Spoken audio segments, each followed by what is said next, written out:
please do something, てform and ください. So if you want to use this phrase, you need to know how to make てform. Okay?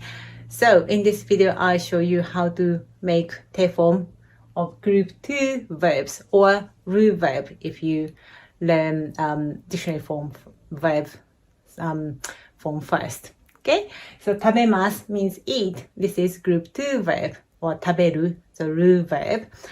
If you want to make てform, 食べて. Okay, 食べて. 食べて. So, please eat veggies. 野菜を食べてください。野菜を食べてください。見ます See, this is also group 2. 見る Okay, rule verb. 見て。見てください。Please look. 見てください。Okay, so group 2 verbs. You can see A sound before mas or E sound before mas.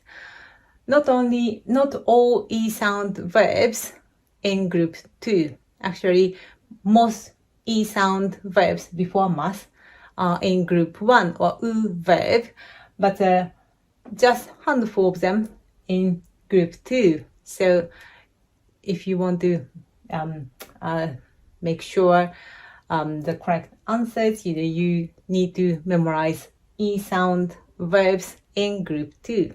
Okay? 野菜を食べてください。見てください。